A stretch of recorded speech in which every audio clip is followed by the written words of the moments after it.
don't get to be an Oscar nominee overnight, and here to prove it on this morning's countdown to the Oscars is GMA special correspondent and, might I add, debonair host of Dancing with the Stars. Who yawned when you said debonair? Somebody went, Eddie. Tom Bergeron, ladies and gentlemen. Tom Bergeron, ladies and gentlemen. Thank you very much. It always makes such a difference when it's sincere like that. Sunday night, some lucky stars will be holding that coveted statue, nobody on this crew, and tearfully thanking everyone they ever met. But most likely, their road to Oscar has been paved with parts so small you'd miss them if you blinked, or movie moments they'd rather forget, all part of paying dues before they were stars. I'm saying that when the president does it, that means it's not illegal. Frank Langella won a Tony for playing Richard Nixon, but that wasn't his first foray into politics. He played chief of staff to Kevin Kline's president in Dave. Good night, Mr. President. And here he is as Minister Jaro on Star Trek Deep Space Nine. Would you mind if I address the crowd? You can't expect a politician to give up an opportunity like this. Sean Penn goes bare-chested in Fast Times at Ridgemont High. No shirt, no shoes, no ties. But on Little House on the Prairie, you need his blue check shirt to spot Sean Penn. Look, it's like playing Where's Waldo? Age 14, he didn't even get one line in his first ever screen performance. How'd he get the gig? His dad, director Leo Penn, helmed the episode.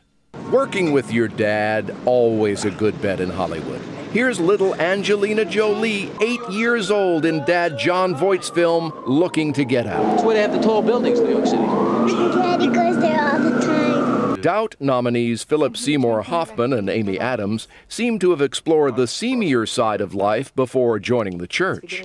Hoffman's first screen appearance as a guilty teenager on Law & Order. So we're not under arrest. And smarmy and guilty in Scent of a Woman. And Amy Adams, who before putting on the habit played characters who, how do we put this delicately, were popular with the guys.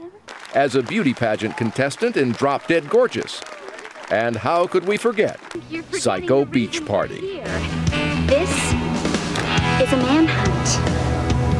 Let's set our traps. Adams isn't our only bikini-clad Oscar nominee. Here's Marissa Tomei in Flamingo Kid. But those early days weren't all a trip to the beach. We found Marissa playing a stressed-out teen in an ABC after-school special, Supermom's Daughter. You saw me? You're spying on me? Hey, man, I thought you were gone for good. That's what everyone thought about Mickey Rourke, seen here in Rumblefish. We remember his breakout performances in Diner and 9½ Weeks, but what was his first film performance? Can you spy him in Steven Spielberg's war spoof 1941?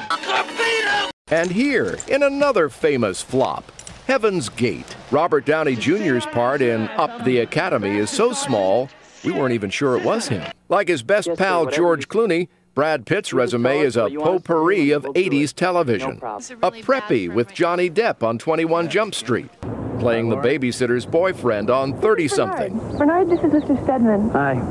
Hi. Showing off his slacker roots on Head of the Class. Life is short. And can we be honest? We are on this planet to party. But who knew that double nominees and superstar couple Brangelina also share a love of music? Brad Pitt playing a teen rock idol on the 1980s television hit Growing Pains. Did I get your autograph?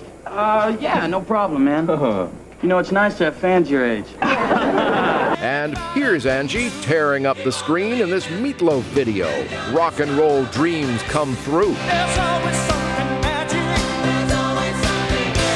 There's always something new. And when you really, really need it. Who knew? But wait, there's more. Well, Frank Langella was dating Whoopi Goldberg when we started doing Hollywood Squares together, and he hated the ties I was wearing. And one day, these ties showed up. He had gone tie shopping for me. He went tie shopping for you. Yeah. You're not wearing one of them, no, though. they weren't that great. He's a much better actor than tie picker. Tom, always a pleasure Thank you, having Robin. you there. Safe travels.